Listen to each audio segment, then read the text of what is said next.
Mavzuyimiz me'da va ichaklarga bag'ishlangan ekan. Demak, boshlaymiz me'dadan boshlab. Demak, qaranglar bolalar. Me'da anatomik jihatdan me'da 4 ta bo'limdan tashkil topgan.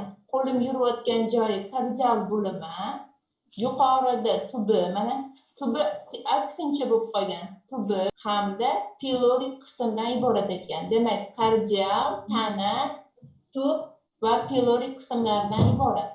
Endi me'dani devoriga bevosita qarayman desanglar, ma'lumki, me'dani devorida 4 ta qavat yoki 4 ta pardani ko'rishimiz mumkin.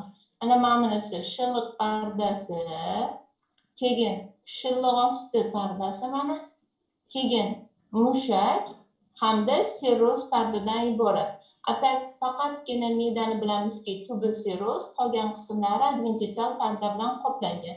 Lekin bizani preparatimiz tubidan tayyorlanganligi uchun tubi deb chegaralansanglar bo'ldi. Endi me'dani devoriga ahamiyat bersak, o'ziga xos tuzilishga egaligini ko'rishimiz mumkin. Ya'ni me'daning relyefi o'zgacha bo'ladi. Ya'ni me'dada nimalarni ko'ramiz desa, burmalarni ko'rasizlar. Mana burmalar bor. Keyin chuqurchalar bor. Mana chuqurchalar. Hamda mana bu qizil-qizil taram-taram bo'lib joylashgan me'da maydonchalardan iborat. Demak, me'daning relyefi o'ziga xos bo'lib, burmalarni, chuqurchalarni hamda maydonchalarni ko'ramiz. Endi bularni bir-biridan farqini ko'rib chiqishimiz kerak. Nimasi bilan bular bir-biridan farq qiladi? Mana qaranglar. Birinchi ahamiyat bersak, burmalarini ko'ryapman. Mana men bu qo'lim burmalar bo'ylab harakat qilyapti. Manbitgacha qizil rangli qavatli epiteliyasidan birdan mana me'daning bir qavatli epiteliyasiga o'tgan shilliq hamda shilliq osti pardalar birgalikda me'da burmasini hosil qiladi. Demak, shilliq va shilliq osti burmalar hisobiga me'da burmalari hosil bo'lib, ular doimiy tuzilma emas, me'da bo'sh paytida ko'rinadi, to'lgan paytda esa yoziladi. Ikkinchi strukturasi me'daning chuqurchalari. Mana gastric pit deb qo'ygan. Pit bu ingliz tilida ura degani, yamichka degani. Demak, mana chuqurchalarni ko'rishimiz mumkin. Endi me'daning chuqurchalari nimani hisobiga hosil bo'ladi desa, aytamizki, mana epiteliy ostidagi biriktiruvchi to'qimaga botib kirib, chuqurchani hosil qilardi. Demak, epiteliy ostidagi biriktiruvchi to'qimaga botib kirib, me'da chuqurchalarini hosil qilar ekan. Endi me'da chuqurchalarining tublariga me'da bezlari o'zining sekretini qo'yadi. Va uchinchi tuzilmamiz me'da maydonchalari. Mana manbatga ahamiyat bersanglar, qizilda o'rtasi oq liniya bo'lib ko'rinib turibdi. Demak, me'da maydonchasi nima desa, aytishingiz kerakki, xususiy plastinkasida me'daning 3 guruh bezlari joylashgan. Pilorik, kardial hamda xususiy yoki fundal bezlar. O'sha fundal bezlar to'da guruh bo'lib joylashib, bu guruhlar bir-biridan biriktiruvchi to'qimali egachalar yordamida ajralgan bo'ladi. Shu biriktiruvchi to'qimadagi venoz qon tomirlari yuzi joylashganligi uchun mana bu qizil hoshiyani berar ekan. Demak, manbitda oq bo'lib joylashgan bezlar desak, manbitdagi qizil hoshiya shu bezni o'rab turgan yoki ajratib turgan biriktiruvchi to'qima. Biriktiruvchi to'qimadagi venoz qon tomirining yuzi joylashuvi mana shunaqa maydoncha holiga olib kelar ekan. Demak, bu me'daning relyefi haqida gapirilgan gaplar bo'ladi. Endi mana men bu rasmga qarasak, bevosita me'dani epiteliyasini chizib qo'ygan. Me'dani epiteliyasi bir qavatli, silindrik, qoplovchi epiteliy. Demak, bir qavatli, silindrik, qoplovchi epiteliy ekan. Endi qaranglar, men qoplovchi epiteliy dedim, lekin masalan teri haqiqatda ham qoplaydi teri epiteliyasi, lekin teriga nisbatan ishlatmaymiz bu terminni. faqat me'daga nisbatan qoplovchi so'zini ishlatyapmiz. Nega unaqa qoplovchi epiteliy deganda, sizlar aytishingiz kerakki, me'daning epiteliysi boshqa hamma biza bilgan epiteliylardan farqli o'laroq u o'zidan sekret ajratar ekan, ya'ni sekret ishlab chiqarish xususiyatiga ega bo'lib, bu sekret mukoid tarkibli bo'ladi, ya'ni shilliq tabiatli bo'lganligi uchun me'dani devorini doim shilliq bilan nima qilar ekan? Qoplab turadi. O'shaning uchun ham ahamiyat bersanglar, me'dani o'sha qizilo'ngach epiteliysi to'g'ri chizilganda, me'daniga kelganingizda xuddi siyohi tarqab ketgandek o'xshab turibdi. Ana o'sha narsa bu shilliq bilan qoplanganligidan darak beradi. Endi nega bunaqa shilliq bilan qoplangan bo'lishi kerak? Bilamizki, me'da kimyoviy vazifani bajaradi, chunki me'da o'zidan me'da shirasini ishlab chiqarib, u yerdagi oziq moddalar kimyoviy ta'sirlarga uchraydigan joy. Demak, me'da shirasining tarkibida hemozin,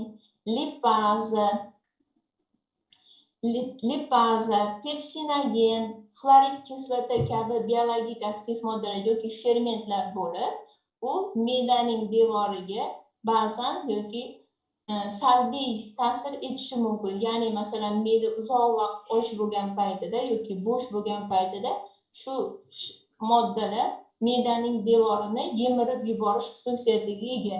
Shunaqa yemirilish bo'lmasligi uchun doim me'dani epiteliysi o'zidan shilliq ishlab chiqarib me'dani devorini himoya qiladi. Yoki bevosita ovqat luqmasi bilan ba'zan deylik qattiq dag'al narsalarni, danelarni yoki semichka po'choqni yoki balon qiltanoqlarini yoki deylik alkogol bilan suv iste'mol qiluvchilar shularni ichgan paytida me'dani devoriga bu qo'zg'atuvchi ta'sir qiladi. Me'dani deylik mana shu anaqa nima deydi etgan alkogol moddalari hammasi me'dani epiteliysiga o'yinchi ta'sir etadi. Shuning uchun har doim shilliq moddasi himoya qilar ekan. Endi mana shu me'dani epiteliysidagi hujayralarda bazal va apikal qismlar tafovut etilib, bazal qismida yadro hamda sintez apparati joylashsa, apikal qismida shilliq moddasi to'lib turganligini ko'rishimiz mumkin. Endi mana shu qo'limdagi slaydga qarasanglar, o'ziga xoslik bor. Mana manbatta SSE deb qo'ygan-ku. Mana shu qizilo'ngachni ko'p qavatli epiteliysiga qaranglar. Birdan uzilib, mana birdaniga to'g'ridan to'g'ri me'daning bir qavatli epiteliysiga o'tib ketgan. Demak, halizgacha bu narsani bundoq qarasa tushuntirib berish olmaydi. Nimaga ko'p qavatli epiteliy bir qavatli epiteliyga keskin o'tib ketgan. Masalan, deylik, anaqa sekin ikki qatorli bo'lib ham yoki biron bir epiteliyga almashinib ham o'tmagani, shundoq qizilo'ngach tugagan, me'da boshlanib ketgan.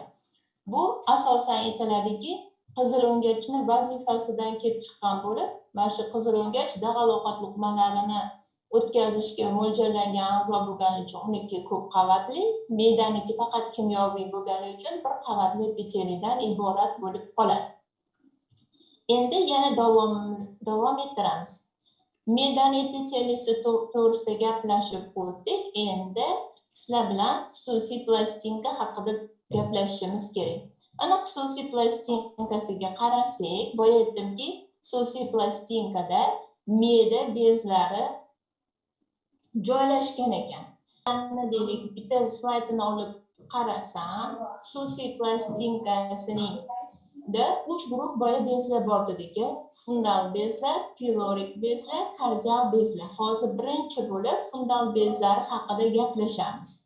Demak, fundal bezlari u eng ko'p sonli bo'lib 35 millionni tashkil etadi deb men mana shuni yana bitta o'zimga udobniyroq rasmni ochib olaman. Mana shu rasm bittasi misolida ko'rib chiqishga harakat qilamiz. Demak, me'daning fundal bezlari tana va tub qismida joylashib, u 35 millionni tashkil etadi. Endi men hozir masalan sizlarga savol berishim mumkin deb bemalol javob berishingiz mumkin. Mana shu bez tuzilishi bo'yicha qanaqa bez bo'ldi? Tarmoqlangan. Oddiy tarmoqlangan naysimon bez. qaranglar, shu bezni yana mana bu bitta joyiga chizib qo'ygandik. Mana bu yerda ham shu bez. Bo'lsa, lekin oddiy tarmoqlangan naysimon bez. Bitta joyda oddiy tarmoqlanmagan naysimon bez qilib chizgan. Shuning uchun ertaga kitob o'qiysizlar, kitob o'qigan paytingizda mana bunaqa deb yozib qo'ygan. Me'daning xususiy bezlari oddiy tarmoqlangan yoki oddiy tarmoqlanmagan yoki qisman tarmoqlangan naysimon bez deb aytib qo'ygan. Lekin biz sizlar bilan epiteliyda bezlarning klassifikatsiyasini o'tganmiz. Bezlar yo tarmoqlangan yoki tarmoqlanmagan bo'lardi. Qisman tarmoqlanadigan degan klassifikatsiyada terminni o'zi yo'q edi. Demak, endi shunday qilishimiz kerakki, bizni shuni oxiriga yetib qo'yishimiz kerak. Mana bunaqa narsada bezlar. Bular ba'zi bir joylarda bezlari xususiy plastinkaga yuza botib turgan bo'ladi. Yuzi botib turgan bo'lsa, oddiy tarmoqlanmagan naysimon bez deysizlar. Demak, qaytaraman. Agar bez yuzi joylashgan bo'lsa, u oddiy tarmoqlanmagan naysimon bez bo'ladi. Chuqur joylashgan joylarida oddiy tarmoqlangan naysimon bez bo'la olarkan. Demak, u qisman degan so'zni tashab o'tasizlar-da, qisman so'zini aytishga hojat ham yo'q. Faqat joylashuv joyiga qarab deylar. Ba'zi joylarda tarmoqlangan, ba'zi bir joylarda tarmoqlanmagan bo'ladi desanglar, to'g'ri gapirgan bo'lamiz. Endi mana bu oddiy tarmoqlangan naysimon bez to'g'risida gaplashadigan bo'lsam, men bezni ahamiyat bersanglar, mana bitta slaydda uchga ham bo'lib qo'ygan. Bezni bo'yin qismini ajratib bergan, tanasini ajratib qo'ygan va tub deb nomlab qo'yilgan. Lekin biz sizlar bilan o'tganimizda egzokrin bezlar faqatgina chiqaruv nayi va sekretor bo'limidan iborat deb o'tgan edik. Shuning uchun aytasizlarki, bezning bo'yin qismi deysizlar, bo'yin qismi u uning chiqaruv nayi deymiz. Endi bezning tana va tub qismlari uning sekretor bo'limi. Demak, sekret tana va tub qismini ishlab chiqarilsa, chiqaruv nayini vazifasini bo'yin qismi bajarib berar ekan.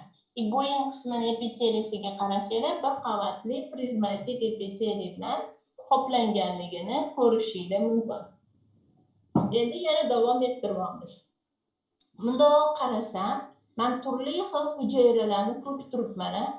Endi hozir sizlar ham shu hujayralarni aniq ko'rib olishingiz kerak. Ana endi har bitta hujayrasi haqida gaplashamiz. Me'daning xususiy bezlarining tarkibida 5 xil hujayra bor. Demak, qaytaraman. Me'daning xususiy bezlarining tarkibida 5 xil hujayra bor ekan.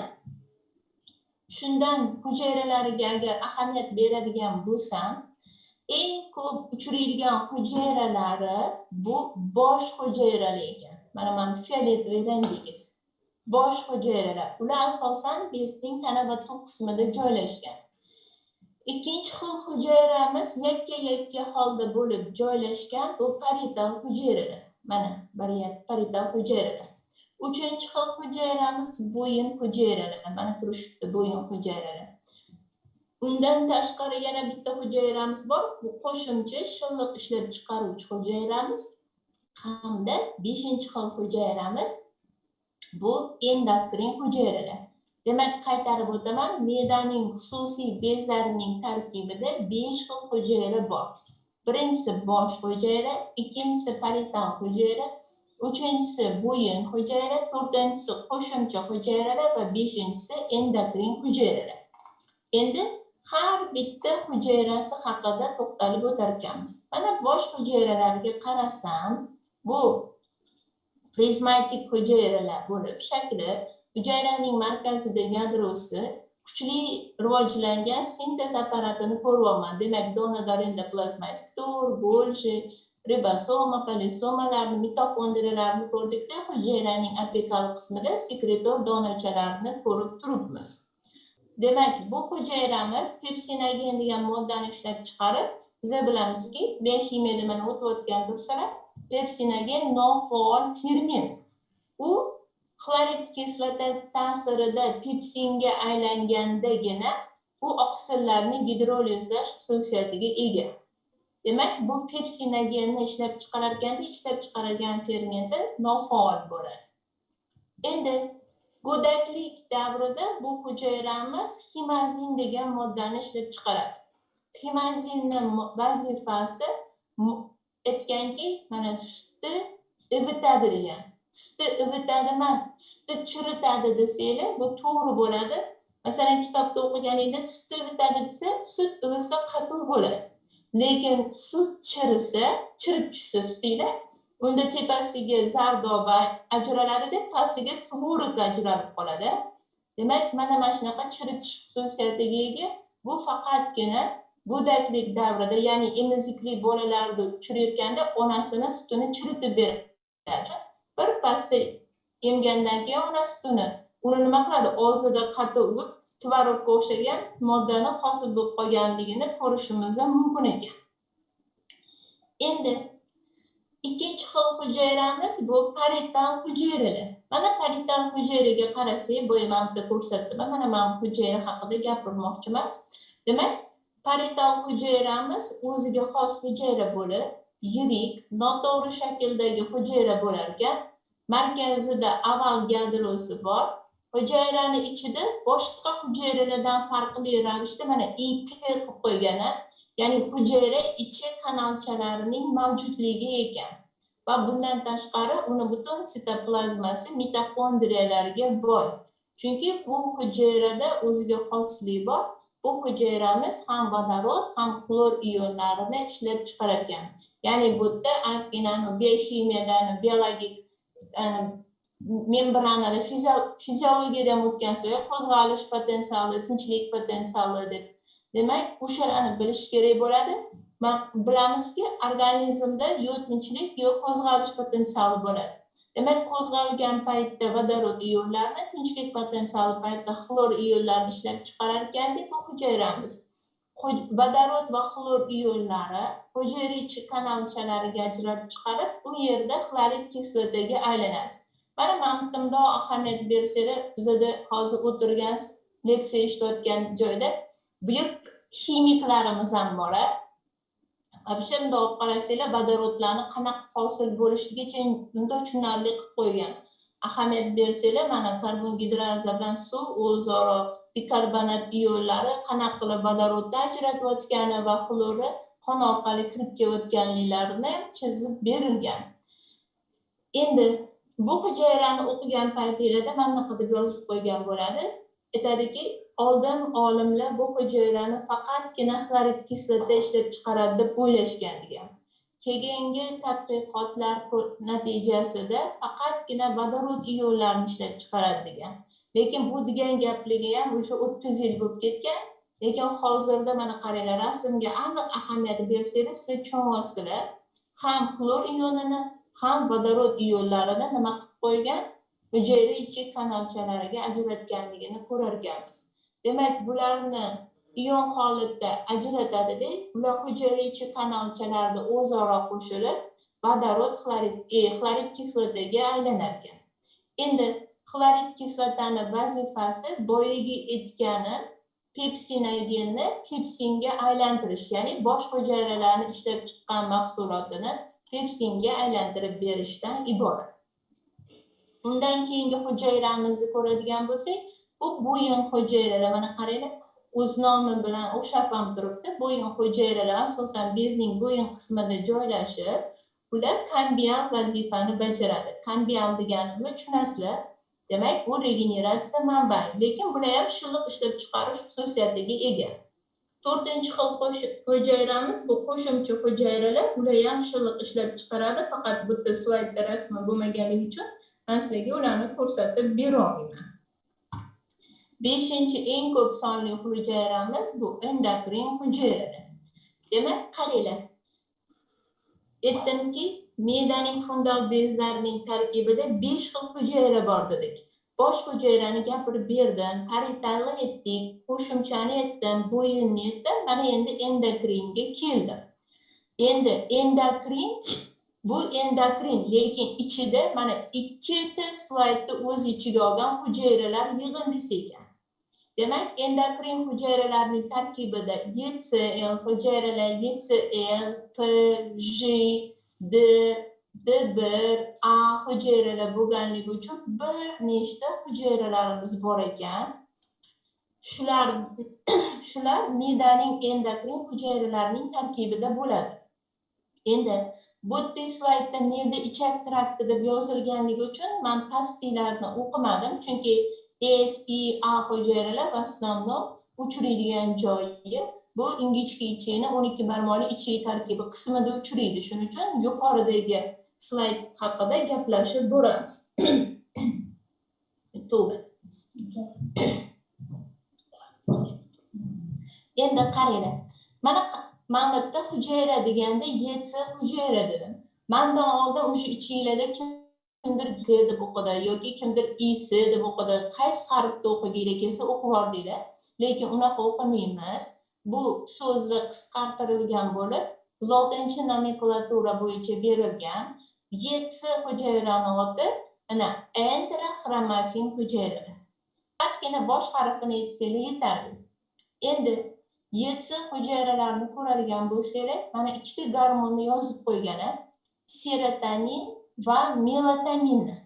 Endi kim aytadi serotoninni shu paytgacha qatlada o'tdik? Qaysi a'zolarni gapirganimizda aytdim. Serotonin. Traheyadamda. Traheyada, to'g'ri. Yana Keyin serotonin. mana serotonin bu monoaminergik mediator ama. Bundoq qarasa. Mana bunaqa deb bo'ladi. Me'da ichakti bilan traheyani vazifasini hech qachon bir-biri bilan solishtirib bo'lmaydi. Bundoq qarasanglar. Demak, nega solishtirib bo'lmaydi desa, me'da ichak traktining vazifasi moddalarni so'rilish, kimyoviy ta'sirga uchratish bo'lsa, traheyaniki havo o'tkazish. Lekin shunaqa a'zolar ko'pki bizda serotoninni ishlab chiqaradigan. Demak, qatla desa mana bunaqa deslar. Mana YC hujayralardan tashqari serotoninni bizda epifiz ishlab chiqaradi, epifiz bezimiz. Bundan tashqari mana traheyada ishlab chiqaradi. Bundan tashqari nerv to'qimasida monoaminergik mediator sifatida keladi. Bundan tashqari anaqa bir ikkita bezlarimiz bor. Uni ishlab chiqaradigan joyi ko'p, lekin epifiz misolida ko'rib chiqaylik. Mana epifizni biologiyadan bilasizlarki, u fotoperiodizmni boshqaruvchi gormon yoki siklichность yoki ritmik yoki mavsumiylik, biologik ritm degan tushunchamiz bor. Xuddi shu bilan связаны deb bog'liq. Ya'ni mana qaranglar. Hozir tushuntirib beraman-da bitta narsani. Hozir mana leksiya o'qiyapman-da, hamma har xil sharoitda o'tiribdi. Mana kimdir hovlisiga chiqib olgan, quyosh nurida o'tirib, eshitib o'tiribdi. Kimlardir voqea leksiyadan turib, hali eshitadigan-da, hali chirog'ini yoqmagan, lekin notebookini yoqib, quloqiga naushnikini tiqib yotganlar ham bor. Yotgan odamga ovozim rosa yoqimli bo'lib uyquga tortyapti, eshitayotgan odam ko'ziga quyosh tushib, bodriy o'tiribdi. Demak, bu gormonning qanaqa xususiyati bor ekan? Serotonin o'zi epifizda bevosita sintezlanadi. Ko'zingizga quyosh tushgan paytda, yorug'lik tushgan paytda to'r pardaga ta'sir etib serotonin sintezlanaveradi. Qancha qoningizda serotonin ko'p bo'lsa, shuncha sizlar tetik bo'lasizlar. Bodriy bo'lib anaqa bo'lishinglar shu serotonin gormoniga bog'liq ekan. Endi serotoninni o'qisanglar, qonimizda serotonin ko'p bo'lsa, nima qanaqa ta'sir qilar ekan? Me'da ichakning sekretor faoliyatini kuchaytiradi degan. Ya'ni ham ferment, ham shilliq, ham gormonlar sintezini bu kuchaytirib borar ekan. Endi serotonin va melatonin deb qo'ygan. Serotonin bilan melatonin bir vaqtda ishlanmaydi. Mana serotonin hozir sintezlanyapti. Shuning uchun kunduz kuni qancha ovqat ko'p yesanglar ham yeganda singib ketaveradi-da. Lekin kech tushishi bilan to'r pardaga endi qorong'i tushadi. Quyosh nuri emas, qorong'i tushadi. Qorong'i tushishi bilan bir pasda uyqu bosib yotgili kelib qoladi. To'g'rimi? Shuning uchun aytamizki, qorong'ida serotonin melatoninga aylanar ekan. Tushundikmi? Serotonin melatoninga aylanadi. melatoninga aylanganligi uchun biz kechqurun uxlaymiz, kunduz kuni turamiz, kechqurun uxlaymiz, kunduz kuni turaveramiz. Mana shunaqa fotoperiodizmimiz bor. Endi bu melatonin nabarot ekan. Endi kunduz kuni serotonin bo'lgandan keyin u stimullagan bo'lsa, melatonin endi kechqurun bu jarayonlarni pasaytirib turadi. Shuning uchun ham uyqudan uxlatib yoki uyg'otib bir turib ovqat yeysan desa, ovqat yeb keta olmasliginglarni ham asosiy sababi ham shu ekan. Demak, serotonin va melatonin ekan. Endi serotoninning asosiy vazifasi yana sizlarni qancha qoningizda serotonin ko'p bo'lsa, shuncha xursandchiliginglar ham baland bo'ladi. Bir xillarda bor, serotonin juda ham qonida kam. O'sha autizm kasalligi bilan kasallanganlarda serotonini qonda kam bo'ladi. Bu yerda yetsa hujayralarida emas, bu nerv sistemasida ishlab chiqarilgandan. Shuning uchun bilinglar, sizlar tetikmisizlar, xuddi dirkillab, choqqillab yurasizlar-ku, kun bo'yi aktiv bo'lib. Bu qoninglardagi serotonin gormoniga bog'liq. Shu o'zi epifizda o'tganimizda agar dars bo'lgan paytda men aytardimki, mana shu gormonlarimizni hammasi deyarli tungi uyquda sintezlanadi. Ana uyqularning 3-4 fazasi bo'ladi. Hech nimani bilmay qotib yotgan paytingizda shu gormonlar sintezlanib ulguradi. Bu 7 hujayralarimiz haqida edi. 7 hujayramiz gistamin ishlab chiqarar ekanda, gistaminni ahamiyati bersanglar, ular parital hujayralar sintezlagan vodorod xloridni ishlab chiqarishini kuchaytiradi. Keyingi hujayramiz P hujayralari, ular bambizin. U ne только me'da ichak traktiga, u me'da osti beziga, o't pufagiga ham ta'sir qilib, ularning faoliyatini kuchaytiradi. Undan keyingi hujayramiz bu J hujayralari. J hujayralari o'zidan gastrin va enkefalin gormonlarini ishlab chiqaradi. Demak, gastrinning vazifasi me'daning sekretor faoliyatini kuchaytirsa, enkefalinni aytganki, mana qaranglar, og'riqsizlantirish ta'siriga ega bo'ladi degan. Ya'ni og'riqsizlantirish deganda u og'riq retseptorlarini blokada qilishdan iborat ekan. Endi bunda nima bo'lar ekan? Mana enkefalin o'zi nerv sistemasida ham ishlab chiqaradida, bu enkefalinni qovus ichida gormon radisti degan, ya'ni xursandchilik gormoni degan. Ya'ni bunda nima bo'lar ekan? Odamda qonida qancha enkefalin ko'p bo'lsa, shuncha xursand bo'lasizlar. Me'da ichak traktida ham qanaqa bo'ladi? Qorningiz och paytda masligi leksiya o'qiyversam, obed paytida shunday yoqmaydi deb meni yevoraman deysizlar, jahlingiz chiqadi. Endi qorin to'ygandan keyin nima bo'ladi? Ayniqsa tekin joyda yaxshi ovqat yesanglar, hammasi оплаченный bo'lsa, xohlagan yeysanglar, настроениyalar ko'tarilib ketadi, kayfiyatingiz boshqacha bo'lib ketadi. Mana shu qoningizda enkefalinlarning miqdorini ortib ketganligini ko'rishimiz mumkin. Endi qaranglar. Mana endokrin hujayralar haqida gapirdim. Yana uchraydigani D va DB hujayralar ekan. D hujayralari somatostatin ishlab chiqarib, oqsil sintezini ingiberlaydi. Ya'ni bu degani me'dani ham endokrin ham noendokrin hujayralarning faoliyatini tormozlasa, D1 hujayralar D'ni antagonisti, ular ba'zi intestinal peptidni ishlab chiqaradi. Ba'zi intestinal peptid mana qon tomirlarining devoriga ta'sir qilishini ko'rishimiz mumkin. Demak, ular qon tomirlarini devorini kengaytiradi, natijada bosim tushadi. Bosim tushganda gormon sintezini kuchayishini ko'rishimiz mumkin. Tushunarli? Mana men uchta hujayra haqida gapirmayman, chunki bu hujayralar hammasi ichida uchraydi. Endi yana davom ettirib ketyapmiz. Me'daning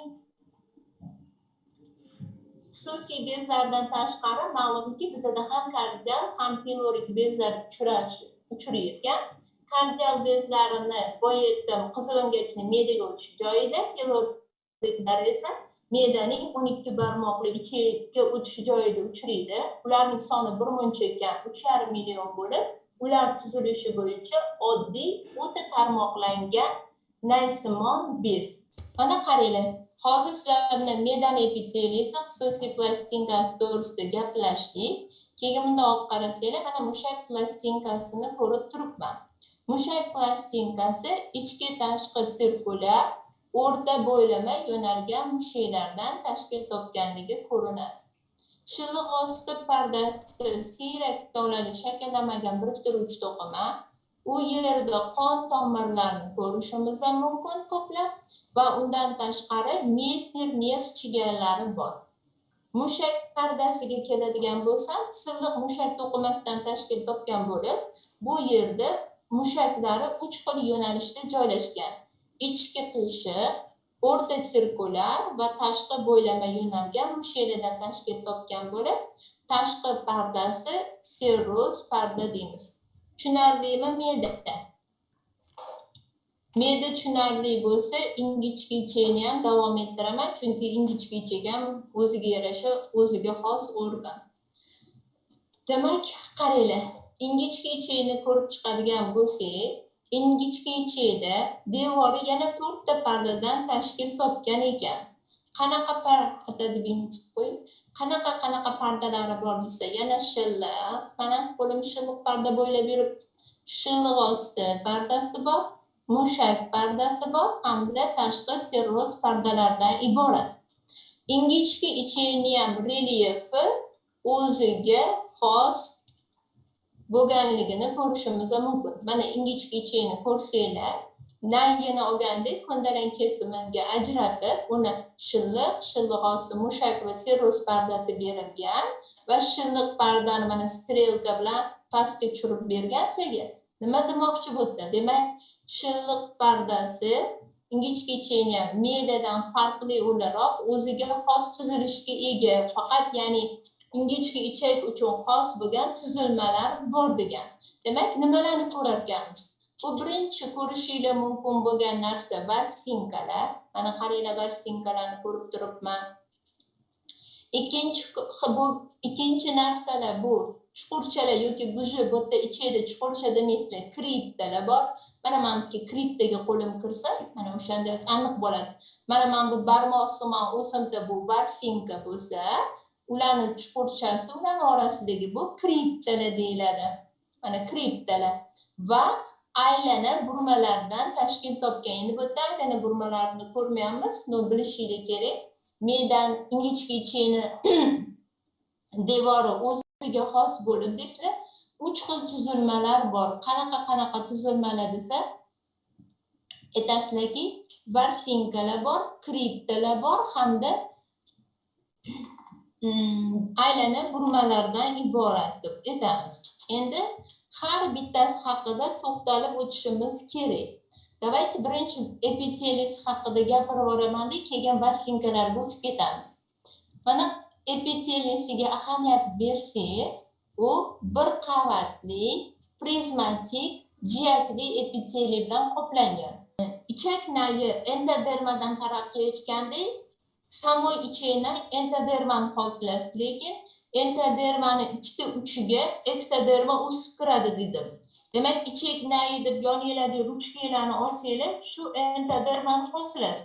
Lekin shu nayi ikkita uchiga ektoderma o'sib kirganligi uchun, shuning uchun ham dedim, og'iz bo'shlig'i hamda anal teshik epiteliyasi, ya'ni to'g'ri ichakni kaudal qismining epiteliyasi ko'p qavatli epiteliy dedim.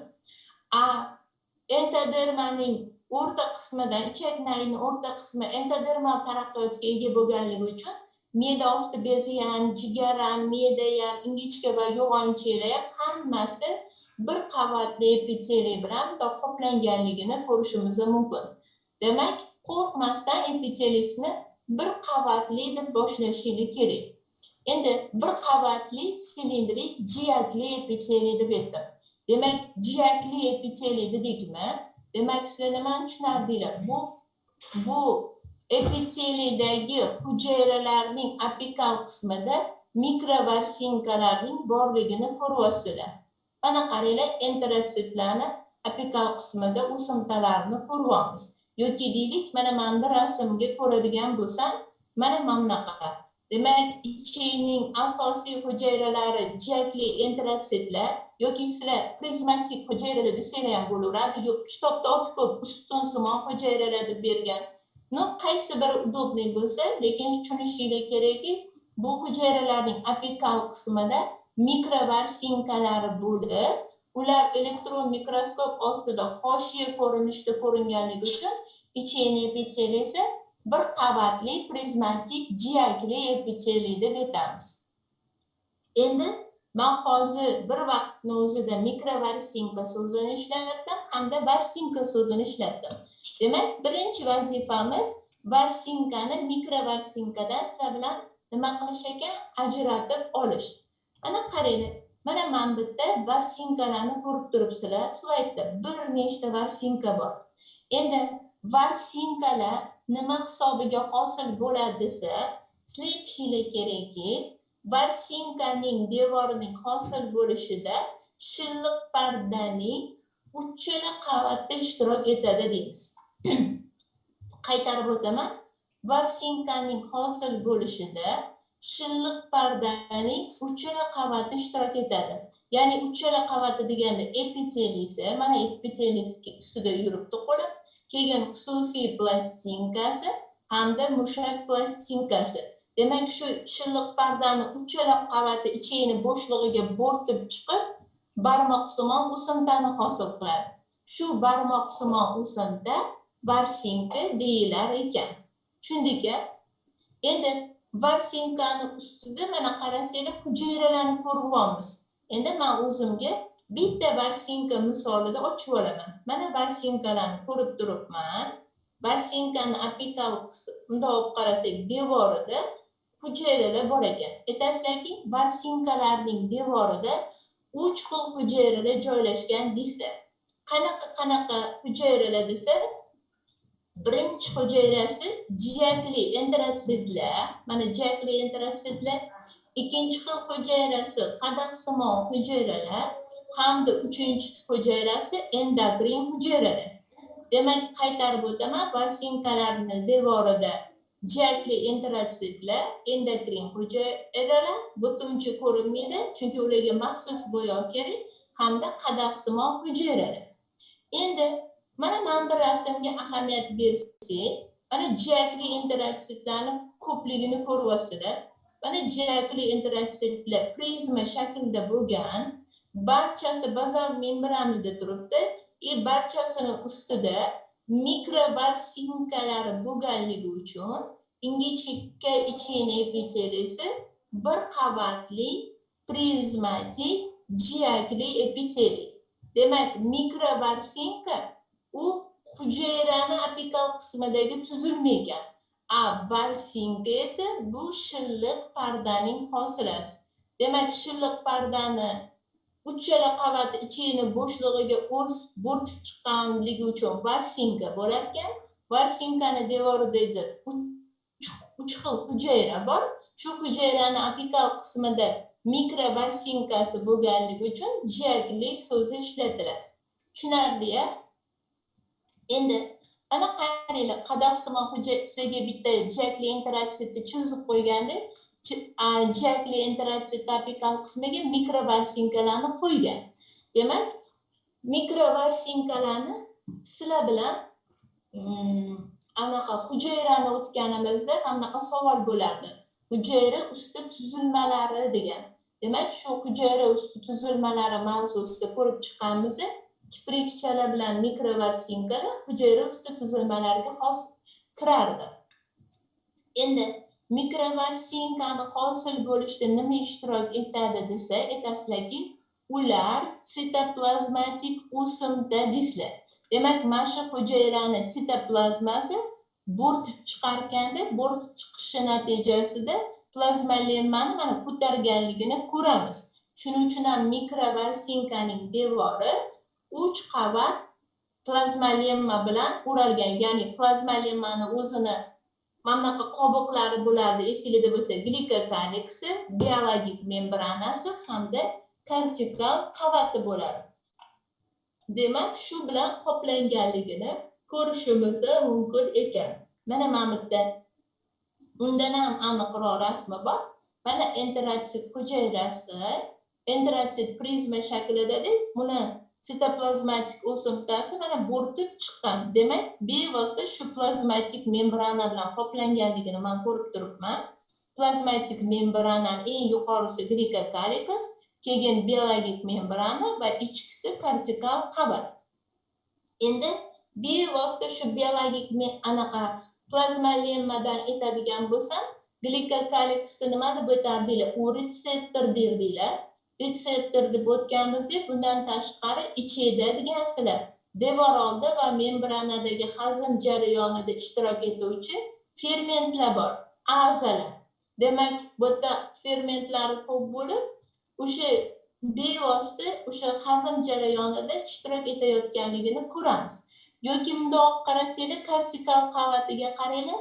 Kortikal qavatini nima degan edik? U aktin mikrofilamentlardan tashkil topgan.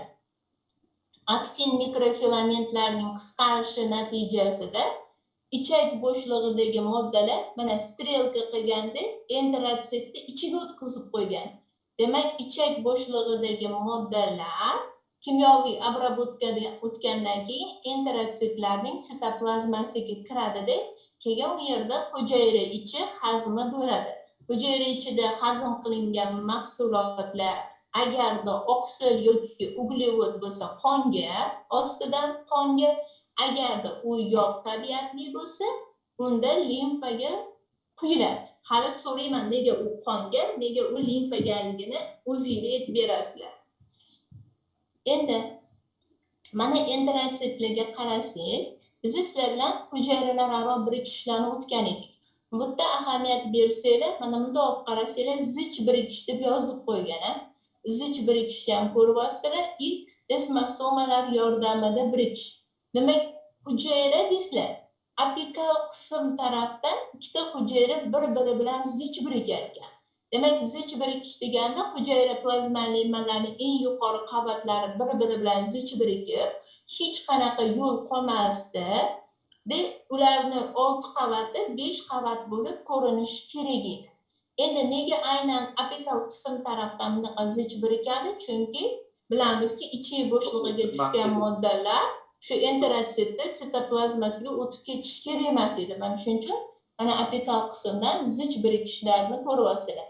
Ammo yo bazal qismga qarasanglar, desmosomalar yordamida ham, interdigitatsiyalar yordamida ham birikishlarini ko'rib turibsizlar. Даже orasiga bundoq qarasak, mana fagolizasiya qilib, pinotsitoz pufeychalarini ham bazal qismda chizib qo'yganligini ko'rishimiz mumkin. Endi bu hujayramiz kak hujayra sifatida eng faol hujayra bo'ladi. Yirik, mana sitoplazmasida yadrosi kuchli rivojlangan sintez apparatini ko'rib turibmiz. Demak, bu hujayrani ichida hujayra ichi hazma jarayonlari kechadi. Ikkinchi xil hujayramiz bu qadaqsimoq hujayralar. Qadaqsimoq hujayralar ular bir hujayrali bez. Ularni deylik sekreti apikal qismga to'planganda mana bakal holiga kelib qoldi. Endi buni sal ozi kichkinaroq bo'lib qolgan, lekin uyinglardagi bakalni bevosita eslatadi. Demak, bezni apikal qismi keng, bazal qismi torayib qoladi-da, ular shilliq tabiatli sekretni ishlab chiqaradi. Ishlab chiqarilgan sekretni mana ichak bo'shlig'iga quyilayotganligini ko'rishimiz mumkin. Uchinchi xil hujayramiz endoendokrin hujayralar yoki endokrin hujayralar bo'lib, bu endokrin hujayralarni YC, YCL, J hujayralar, A, D, D1 hujayralarni sanab berdim. Yana boshqatdan qaytarib o'tirmayman. Lekin yana botga kirish kerak bo'lgan hujayralarimiz E hujayralarimiz bor, D hujayramiz bor hamda S hujayralar bor. S hujayralar 12 barmoqli ichida sekretin, E hujayralar xolecistokinin bilan pankreazimin, A, D hujayralar duodenin degan gormonlarni ishlab chiqarar ekan. Ularni nimaga ta'sir qilishi yuqorida slaydda bor, bir tomosha ham qilib ko'ringlar. Mana endi endokrin hujayra bilan ekzokrinotitni bir-biriga solishtiradigan bo'lsa, sizlar nima deysizlar? Biz уже sizlar bilan endokrin va ekzokrin hujayrani farqlashni o'rganib oldik. Men aytardimki, ularning asosan farqi qutblanishida derdik. Mana ahamiyat beringlar, sekretor donachalar ekzokrinotitlarda apikal qismda to'plangan bo'lsa, endokrin hujayralarning bazal qismida to'planganligini ko'rishim mumkin. Demak, bazal qismida to'planganligini ko'rib turibmiz. Bazal qismida mana sekretor donachalar bor, ular qonga quyiladi. Ichak epiteliyasini ilik ostida biriktiruvchi to'qimadagi qon kapillyarlari bor. O'sha gormonlar bevosita qon kapillyarlariga ajratadi. Endi men hozir gruppam aytadi, ichak epiteliyasida qon kapillyarlari devorini tuzilishi bo'yicha nechinchi tipga kiradi? Ikkinchi tipmidi? To'ppa-to'g'ri. Qanaqa narsa bo'lish kerak edi deb bo'ldi. A'zoni bajaradigan vazifasiga qarab kapillyarlarning xili o'zgarib turadi. Masalan, deylik, nerv bo'lsa, mushak bo'lsa, teri bo'lsa yoki o'pkalar bo'lsa, birinchi tip kapillyarlar bo'ladi. Ichida, buyrakda ikkinchi tip kapillyarlar bo'ladi, chunki ularning endoteliyasi fenestrlangan, bazal membranasi yaxlit bo'ladi. Ya'ni endoteliyni ostidagi teshuvchalar orqali moddalar yoki gormonlar qonga o'tishi kerak bo'ladi. Shuning uchun ikkinchi tip bo'ladi. Shundan gapimdan kelib chiqadiki, boya men mamnaqa deb savol berdim. Savolni keyin so'rayman deb qo'ydim. Mamnaqa dedim. Aytdimki, enterositni ichida so'rilgan moddalar dedim. Qand bilan oqsil bo'lsa qonga so'riladi dedim. Yog' bo'lsa limfaga so'riladi. Mana o'sha 2-3 darsdan keyin biokimiyadan ham xuddi shu temani o'tasizlar. Uni so'rilishini kimyoviy ko'rib chiqasizlar. Lekin histologik jihatdan nega bu qonga, nega bu limfaga degan savol tug'ilishi kerak. Oqsillar ular mayda molekulali modda bo'lganligi uchun mana bu endoteliy fenestrlangan deyapsizlar-ku, yoriqli deyapsizlar. O'sha yoriqlari 7 nanometrdan kichik bo'lgan moddalarni o'tkazib. Shuning uchun uglevod bilan oqsil endoteliyni teshigidan o't olganligi uchun nima qilar ekan? Qonga so'rilib ketaveradi. Yog'lar yuqori molekulali bo'ladi. O'tdagi bazal membranadan o'tish ehtimoli yo'q. O'shaning uchun u limfa kapillyariga quyiladi. Limfa kapillyariga quyilgandan keyin u yirikroq limfa tomiriga, yirikroq limfa tomiri ko'krak qafasimizdagi yirik limfa yo'liga quyiladi. Yirik limfa yo'li yurakka quyiladi. Yurakka tushgandan keyin yurak bitta zarb urgan paytida u qonning tarkibiga o'tib, qon bo'ylab tarqab ketish xususiyatiga ega lipidlar. O'shaning uchun to'g'ridan-to'g'ri u qonga quyila olmas ekan. Faqatgina limfa kapillyariga quyiladi desa, nega endi limfa kapillyariga desa, limfa kapillyarining bazal membranasi yo'q ekan. Biz o'zi dars o'tgan paytimizda limfa kapillyari qon kapillyaridan 5-6 ta farqini sanirdik. Mashinaga yana bir ahamiyat berib qarab qo'yinglar. Tushunarlimi? Bu me'daning debman, ingichka ichakning varsinkalarining devoridagi hujayralar edi. Endi ingichka ichida faqatgina varsinkalar emas-ku, varsinkalarning orasida kriptalar ham bor. Mana bitta kriptalar yoki mana kriptasi. Kriptalarni avtor nomi bo'yicha Leberkin bezlari deyiladi. Kriptalar bu boyagi chuqurchalar, ya'ni epiteliy ostidagi xususiy plastinkaga botib kirib, ingichka ichakni kriptalarini hosil qiladi. Faqat ingichka ichakda uni chuqurcha demaysizlar, kripta deymiz. Me'dada kripta demaysizlar, chuqurcha deysizlar. Ikkalasi bitta tuzilma, faqatgina oti o'zgargan. Me'dada kriptalar deb aytasizlar. Endi mana me'dani kriptalariga ahamiyat, me'da dedim. Shu me'daga miyam qotdi. Ingichka ichakni kriptalariga ahamiyat bersak, kriptalarda ham o'ziga xoslik bor. Endi hujayralarni yodlab qolish uchun mana formula borda 3 5 7. Demak, har safar ikkita yangi qo'shimcha hujayra qo'shsangiz, hujayralarning sonini to'rayotgan bo'lasiz. Ana birinchi men varsinkani sanadimda 3 ta hujayrani aytdim. Keyin ikkinchi bo'lib kriptaga keldim. Demak, shu 3 taga yana 2 ta qo'sh degani. Demak, kriptalarda 5 xil hujayra bo'lishi kerak. Qanaqa hujayra bor desa, yana o'sha jihatli interatsiyda endokrinni qadaqsimonni etasizlar, plus yana ikkita yangi hujayra qo'shasizlar. Qaysi hujayramiz? Bu birinchisi mana 4-chi bo'lib aytiladigan hujayramiz bu panet hujayralar.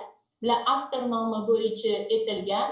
Bular apikal qismida oksidofil donachalari bor, o'zida og'ir metall tuzlarini tutuvchi hujayra hisoblanib, aytilganki, bu hujayralarning uncha funksiyasi yaxshi aniqlanmagan deyilgan. Lekin bundoq qarasanglar, yangi literaturada bu hujayralar haqida aniq ma'lumotlar bor. Demak, aytadiki, panet hujayralar ichak mikroflorasini bir me'yorda ishlab turuvchi bakteriotsit yoki shunaqa spetsialniy ferment ishlab chiqarar ekanki, mikrofloramizni doim bir normada ushlab turadi.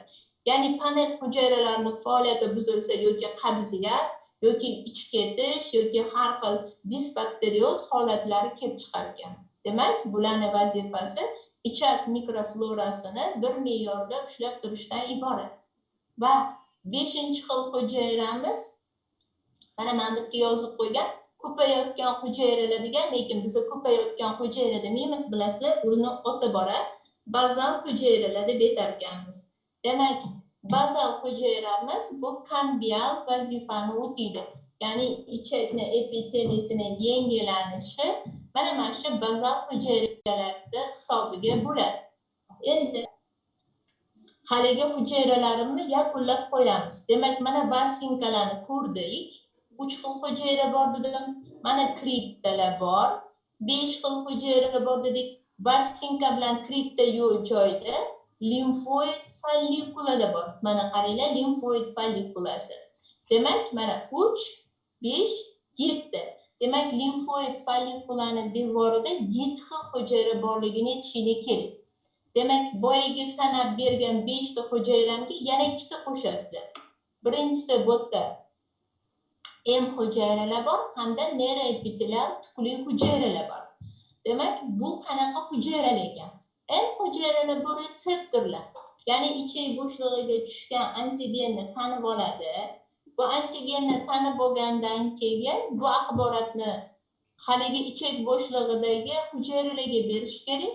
Chunki o'zi limfoid follikulami sizlar tushunishingiz kerak. Bu yerda T va B limfotsitlarning antigenga bog'liq differensiatsiyasi kechadigan joy ekan. Demak, ular bu haqdagi axborotni T va B limfotsitlarga beradi. B limfotsitlarimiz blast transformatsiya bo'lib plazmoblastga, ulardan proplazmatitlar hamda plazmatik hujayralarga aylanishini ko'rishimiz mumkin. Demak, bu hujayralarimiz ichakning mahalliy immunitetini ushlab turishda ishtirok etadi deysizlar. Lekin biz bilgan limfoid follikuladan bu farqli. Demak, uning 3 ta zonasi bor. Gumbazi bor, T zonasi hamda follikulyar zonalarini ko'rishimiz mumkin. Mana qaranglar, bu yonbosh ichida ter plakchalari misolida berilgan ekan. Mana gumbazi bor, follikulasi va ularning orasida T zonalarini ko'rib turishimiz mumkin. Demak, limfoid follikulalari ingichka ichakning xususiy plastinkasida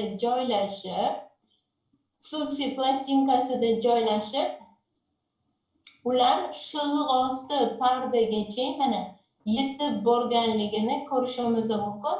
Men bu yerda yo'g'on ichak misolida ko'radigan bo'lsam, mana shilliq osti pardagacha yetib borgan. Lekin bu o'zi xususiy plastinkaning hosilasi. Endi bu ingichka ichakni xususiy plastinkasi haqida edi. Keyin mana xususiy plastinkadan keyin mushak plastinkasi bor. Mushak plastinkasi ichki sirkulyar tashqi bo'ylama mushaklar. 12 barmoqli ichak misolida shilliq pardaning ostida, shilliq osti pardasida Brunner bezlarini ko'rib turibman. Bu bezlar murakkab tarmoqlangan alveolar naysimon bez. Endi bolalar, bu yerda yana bitta narsani bilib olinglar. Qanaqada bezlar xususiy plastinkada ham joylashishi mumkin. shilliq osti pardada ham joylashishi mumkin. Masalan, me'dada bezlar hammasi xususiy plastinka dedi. Shuning uchun bilinglarki, qachon bezni oddiy, qachon murakkab deyiladi deganda, u tarmoqlangan, tarmoqlanmaganligiga qarab chiqaruv nayiga nisbatan aytardik. Lekin mana shu pardaga qarab turib, qo'rqmasdan aytish mumkin, agarda bez xususiy plastinkada joylashgan bo'lsa, mana shilliq pardaning xususiy plastinkasida joylashgan bo'lsa, aytinglarki, bular oddiy bez deydi. Agar bez shilliq osti pardagacha yetib borgan bo'lsa, mana shilliq osti pardada joylashganmi, bu bez doim murakkab bo'ladi. Bu sizlarga shpargalka keyinchalik esda qolishingiz uchun. Demak, Brunner bezlarini ishlab chiqaradigan sekretni ahamiyati katta. Chunki ma'lumki, me'dada kislotali muhitda, me'dada kislotali muhit 12 barmoqli ichida, shu ichini muhitda bu ishqoriy muhit edi. Demak, kislotali muhit ishqoriy muhit bilan chatishib ketishi kerak bo'ldi. Shuning uchun ham duodenal bezlarning mahsuloti me'dadagi kislotali muhitdan tushgan moddalarni neytrallashdan iborat. Demak, bu sekret haligi me'dadagi kislotali muhitni neytrallab berar ekan. Endi mana ahamiyat bersak, yo'g'on ichkeni ham rasmi ko'rinib turibdi-da. Biz o'zi darsda o'qigan paytda aytardimki, ingichka icheni yo'g'on ichenidan kamida 20 ta farqini aytgan bo'lardim. Lekin bunaqa imkoniyat hozir yo'q bo'lganligi uchun bir-biridan farqini bilsanglar ham nima deydi, ancha mavzuni tushungan bo'lasizlar.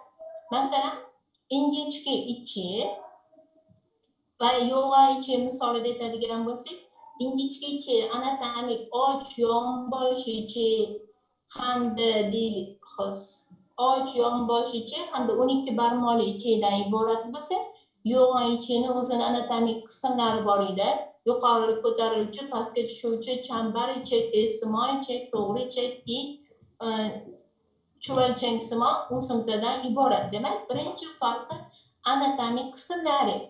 Keyin ingichka icheni epiteliysi esa doim bir qavatli prizmatik jiyakli epiteliy bo'ladi. Yo'g'on ichakka keladigan bo'lsak, yo'g'on ichida asosan suv va tuz so'raladi, kletchatka. Shuning uchun uni epiteliysiga nisbatan jiyak so'zi ishlatilmaydi, chunki deyarli so'ralish kam bo'lganligi uchun yo'g'on icheni epiteliysi bir qavatli silindrik epiteliy deb aytasizlar. Yo'g'on icheni qismi bo'lmish to'g'ri icheni epiteliysi bo'lsa, to'g'ri icheni o'zida 4 xil epiteliyni ko'ramiz. Ya'ni to'g'ri icheni anal qismi va chanoq qismi bor. Chanoq qismining epiteliysi bir qavatli prizmatik, anal qismida 3 ta zona bor. Ustun-ustimon, oraliq va teri zonasi. Ustun-ustimon zonasining epiteliysi ko'p qavatli ko'psimon, oraliq qismining epiteliysi ko'p qavatli yassi mug'izlanmaydigan, teri qismining epiteliysi ko'p qavatli yassi mug'izlanuvchi epiteliydan tashkil topganligini ko'rishimiz mumkin ekan. Demak, bu epiteliysidagi farq edi. Keyingi farq, yo'g'on ichida burmalari yarim oysimon burmalar bo'lsa, ingichka icheni burmalari sirkulyar burmalardan tashkil topgan. Yo'g'on ichakda varsinkalari yo'q, ingichka ichida varsinka bor. Yo'g'on icheni kriptalari chuqurroq va serbarroq bo'ladi. Undan tashqari yo'g'on ichida mana qaranglar, mana bu oq yirik kattaksimo hujayralar, bu qadaqsimo hujayralar ekan. Juda ham ko'p qadaqsimo hujayralarni ko'ramiz desa, chunki yo'g'on icheni vazifasi hazm bo'lmagan najasni yoki humus deymiz, kaloviy massalarni to'g'ri ichakka qarab harakatlantirib berish. Demak, bu organning sirpanma harakatini ta'minlab beradi. Undan keyingi farqiga keladigan bo'lsak, limfoid follikulalari mana yo'g'on icheniki yirik agregat holatda bo'lib, shilliq osti pardagacha yetib borganligini ko'ramiz. Bundan tashqari yana farqimiz bu mushak pardasida bo'ladi. Mushak pardasi masalan ingichka va yo'g'on icheni ichki sirkulyar tashqi bo'ylama bo'lsa-da, yo'g'on icheni vazifasi o'zidan ichi ham yo'g'on va kaloviy massalar to'planganligi uchun birmuncha osilish xususiyatiga ega. Shuning uchun ham yo'g'on ichida mushaklari orasida 3 xil tasmalarni ko'ramiz. Ana tenelli, beri albada bo'lardi-yu tasmalar. Shular joylashgan. Bu tasmalarning orasida bizuvchalar yoki Haustra kolilarni ko'rishimiz mumkin ekan.